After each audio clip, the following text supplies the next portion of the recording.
Hi, welcome to Creative Movies Recapped.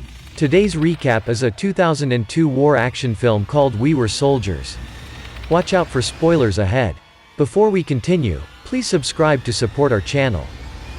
Journalist Joseph Galloway explains the purpose of the movie.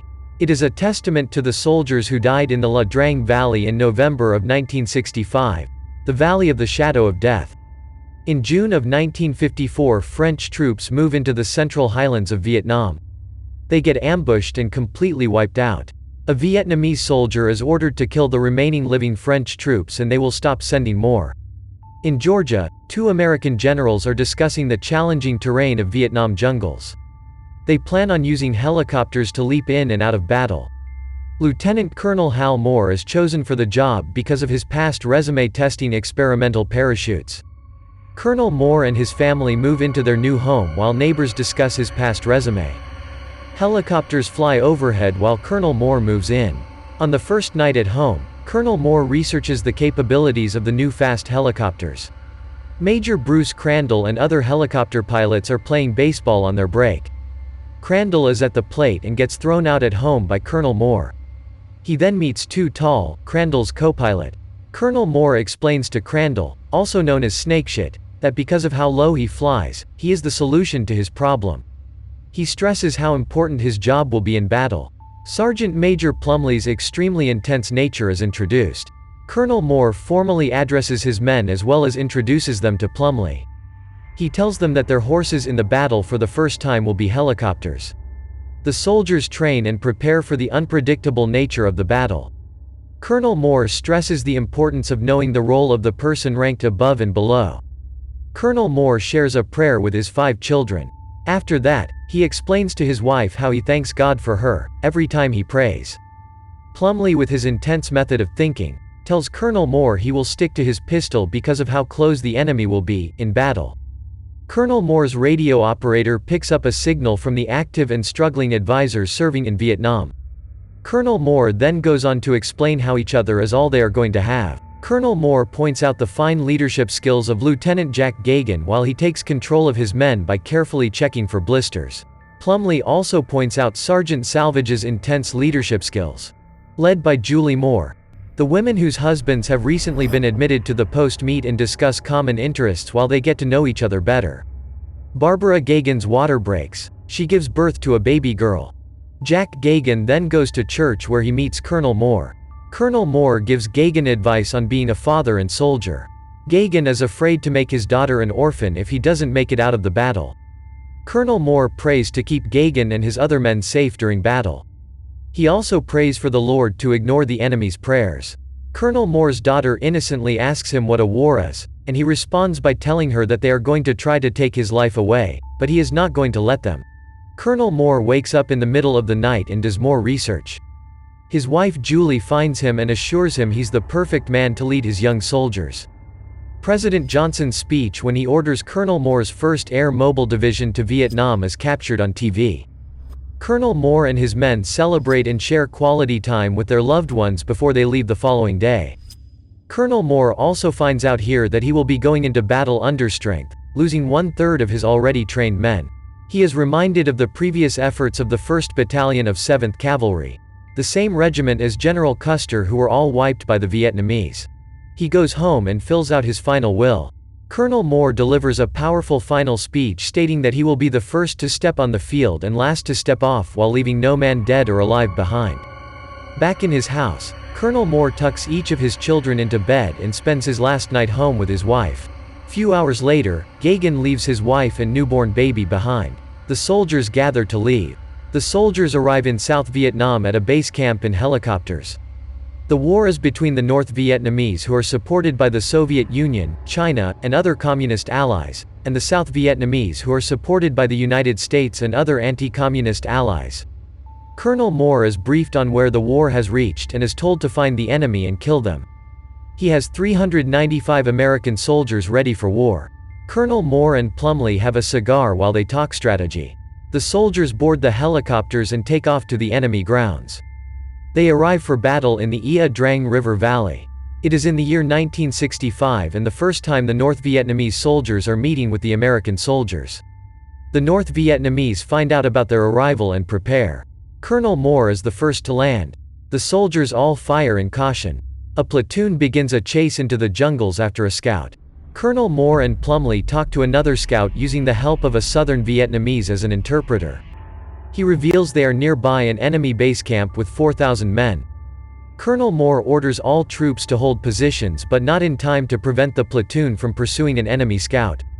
The lost platoon then attempts to retreat while losing the lives of many soldiers. The lost platoon resorts to hiding in the grass. After losing their commanding officer and multiple others who try to lead, Sergeant Ernie Savage takes over and orders everyone to remain lying down. Colonel Moore remains calm while explaining to the radio advisor to call in air support at the landing zone for the rest of his men to arrive. Lieutenant Colonel Nguyen Huyen orders a strategy to flank Colonel Moore and his troops at the landing zone. Colonel Moore realizes this. The commanding officer of the lost platoon dies eventually from leading his men after the scout. Sergeant Savage is now in charge. Colonel Nguyen Huyen plans to overwhelm the landing zones to choke supply and escape routes. He calls for more soldiers. More American troops rapidly arrive on the scene at a hot landing zone. Colonel Moore bravely gives out orders. Colonel Moore realizes Colonel Nguyen Huyen will use the creek bed to try to flank. He orders them to secure it before they do. War on the ground continues as Colonel Moore gives orders to his men on the radio. Many Vietnamese soldiers and American soldiers die. Colonel Moore orders his radio assistant to call air support and bomb the enemy spots. Snake and another helicopter pilot escort in medevac helicopters. One gets shot down, so Snake decides to stay longer and help evacuate the wounded under heavy fire. Because of the hot LZ, Plumlee carves out a new LZ by blowing down trees and creating a clearing. Colonel Moore is informed headquarters wants him out. That doesn't make any sense to him. The generals at the headquarters think that it is a massacre of the American soldiers and that they have already lost. Colonel Moore saves Snake's life as he lands at the LZ to bring armor to the soldiers. The wounded soldiers are being put on board. A wounded soldier volunteers to let another evacuate before he does. He gets shot, and his body falls on the pile as the helicopter ascends. The lost platoon is out of water and is losing more men. A lot of men from both parties die and some are wounded badly. Gagan arrives in a chopper with other men but are attacked by the Vietnamese, a few of them escaping. Some soldiers decide to reinforce the lost platoon but are all gunned down.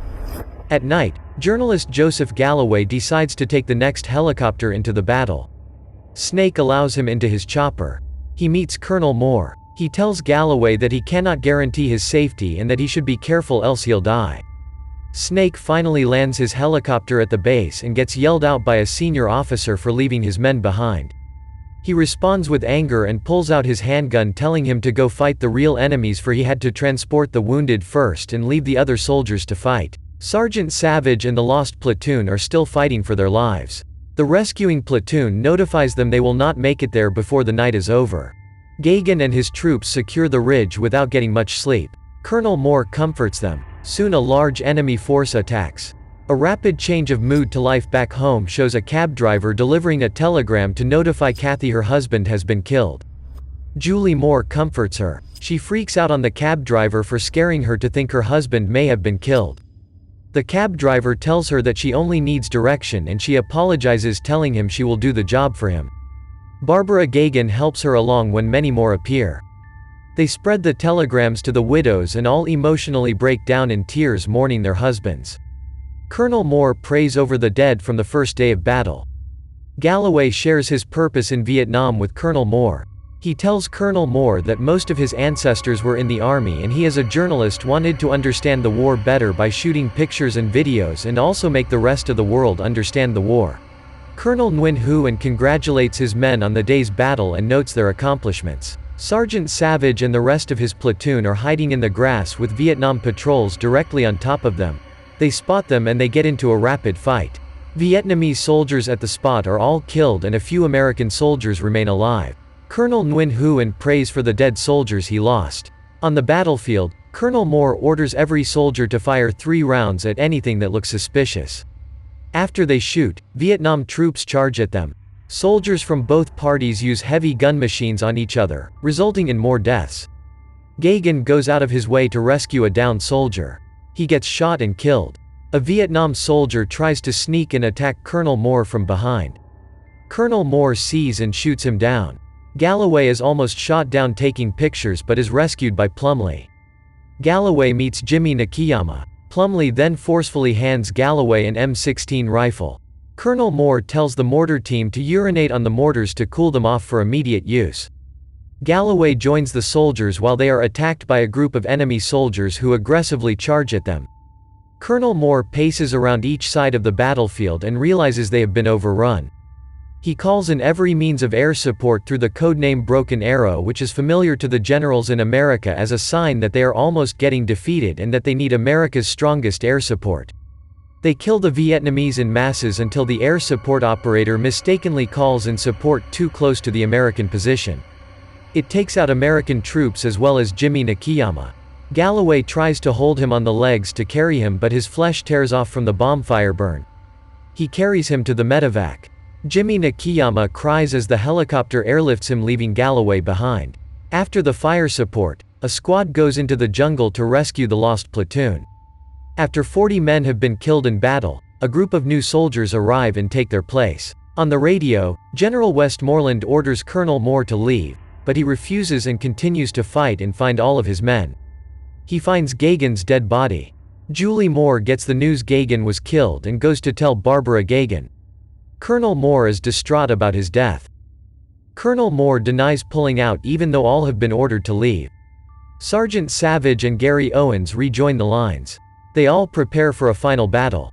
Colonel Nguyen Huyen reveals orders to his men. They prepare for a final battle. It is the third and last day of battle. The Vietnamese are ready and the American soldiers are ready as well. Colonel Moore orders his men to fix their bayonets. They all start shooting each other, with most Vietnamese losing to the Americans. Just before the American troops reach the top of a hill, a large enemy force is awaiting their arrival. Snake saves their lives with a deadly helicopter assault. Hundreds of Vietnamese die as the American troops watch. The soldiers break through the Vietnam lines. Colonel Nguyen Huyen has no choice but to pack up and retreat. The battle is finally over and the Americans clean up and gather all the dead bodies. Colonel Moore is not content and no one is celebrating. Journalists arrive after the conclusion of the battle and stick out like a sore thumb. They try to question Galloway and Colonel Moore, but they refuse to answer them. They don't understand. Colonel Moore expresses to Galloway how he will never forgive himself for having so many of his soldiers killed. He then tells Galloway that he has to let the American people know what happened in the battle. Colonel Moore is the last one to step off the battlefield. They go back to America. Colonel Nguyen Huyen expresses his frustration at the battle. He explains how the ending of the war will be the same no matter how many soldiers die. Colonel Moore returns home to his family. They celebrate his arrival as he hugs them, shedding joyous tears. Not all soldiers have this privilege. Colonel Moore returns Jack Gagan's bracelet to his wife and writes a letter to her expressing his condolences. Galloway cannot control his emotions as he starts writing the book We Were Soldiers Once and Young. Colonel Moore goes to the memorial to honor his lost men. Hope you've enjoyed today's recap. If you did, don't forget to subscribe. Thank you for watching.